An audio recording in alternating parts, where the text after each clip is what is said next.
వచ్చిన తర్వాత తెలిసింది అది.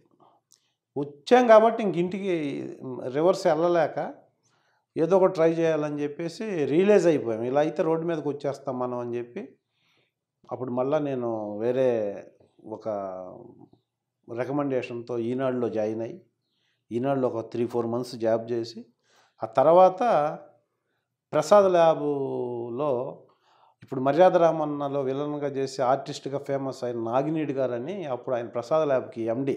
ఓకే. సో ఆయన దగ్గర ల్యాబ్లో ఒక పోస్ట్ ఖాళీ ఉందని ఎవరో చెప్తే వచ్చి మళ్ళా 1380 రూపీస్. అప్పటికి నాగిరెడ్డి గారు ఆయన అప్పటికి ఆయన ప్రసాద్ ల్యాబ్లో ఎండీగా ఉండి ఆయన ఒక ప్రైవేట్ ల్యాబ్ రన్ చేస్తుండేవాడు. ఆ ల్యాబ్లో ఒక మేనేజర్ కావాలంటే నేను మళ్ళీ ఈనాడు నుంచి అక్కడ ఇంటర్వ్యూకి అప్రోచ్ అయ్యి వచ్చి ఇంటర్వ్యూ చేసి 1300 శాలరీ. 1300 per month. 180 రూపీస్. ఇప్పుడు సిటీ బస్ పాస్ ఇప్పుడు 600-700 ఉంది. అప్పుడు 180 రూపీస్. 180 రూపీస్ ప్లస్ 1300 1480 రూపీస్కి నేను మళ్ళీ అగైన్ ల్యాబ్లో జాయిన్ అయ్యాను. 1300కి ఫ్యామిలీతో షిఫ్ట్ అయ్యి ఎలా బ్యాలెన్స్ చేసేస్తారు? అంటే అక్కడ వచ్చే శాలరీ అది కాదు ఇంపార్టెంట్ నాకు. సినిమా ఇండస్ట్రీకి రిలేటెడ్గా ఉన్న దాంట్లో పనిచేస్తే సర్కిల్ ఇంప్రూవ్ అయిన తర్వాత వెళ్ళొచ్చు. ఆ సర్కిల్ లేకుండా మనకు తెలిసిన ఫ్రెండ్స్ లేకుండా ఇండస్ట్రీలో సర్వైవల్ అవ్వటం, ఇండస్ట్రీలో యాక్టర్ అవ్వటం అనేది ఇంపాసిబుల్ అని నాకు ఫస్ట్ 2 డేస్కే తెలిసింది. ఓకే.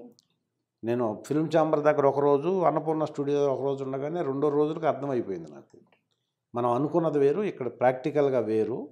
సో ఇలా ట్రై చేయకూడదు, ట్రై చేస్తే రోడ్డు మీదకి వచ్చేస్తామని ఈనాడులో జాయిన్ అయింది కూడా అందుకే. రామోజీ ఫిల్మ్ సిటీ కన్స్ట్రక్షన్ అప్పుడు 96లో. ఆ తర్వాత నాకు ఇది బెటర్ ఆపర్చునిటీ అని చెప్పి మళ్ళీ ఇక్కడికి వచ్చి సరే శాలరీ ఎంత అన్నా కానీ నాకు సినిమా ఇండస్ట్రీకి సంబంధించిన ల్యాబ్ అని అక్కడ జాయిన్ అయ్యి 2.5 years వర్క్ చేశాను అక్కడ. ఏంటి సార్ అంటే అన్నపూర్ణ స్టూడియోలో మీరు 2 days జర్నీ చేశారు కదా, ఏంటి అక్కడ మీకేం తెలిసింది ఇది కాదు కరెక్ట్ వే? ఏది లేదు, అక్కడ అన్నపూర్ణ స్టూడియోకి వెళ్ళి షూటింగ్ చూద్దాము, చూస్తే ఎవరన్నా పరిచయం అవుతారు, ఎవరైనా క్యారెక్టర్ ఇస్తారని పోతే గేట్ లోపలికి వెళ్ళాలి.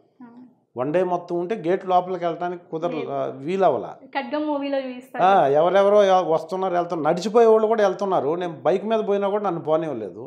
చెప్పినా కూడా ఇది కాదు, మనం కనీసం 1 day వెయిట్ చేస్తే గేట్ లోపలికి వెళ్ళలేనప్పుడు మనం యాక్టింగ్ ఎలా చేస్తాం అనేసి అక్కడ ఎవరో మళ్ళా అక్కడ అడిగితే ఇక్కడ కాదు ఫిల్మ్ ఛాంబర్ అని ఫిల్మ్ నగర్లో ఉంటుంది, అక్కడ అన్ని ఆఫీసులు ఉంటాయి, అక్కడికి పోతే మీకు ఏదన్నా ఎవరైనా చెప్తారు, ఇక్కడ ఏముంటుంది, ఇక్కడ ఎవరు అసలు లోపలికే పోనివ్వరంటే ఫిల్మ్ ఛాంబర్ కాడికి వెళ్ళి నెక్స్ట్ డే ఫిల్మ్ ఛాంబర్ దగ్గర వెళ్ళి చూసా. అది కూడా మహాసముద్రం లాగా ఎవరో ఏమి అసలు రెస్పాన్స్, అసలు ఎవరికి ఏం సమాధానం. ఇప్పుడు ఎలాగుంది అప్పుడు కూడా అలాగే ఉంటుంది.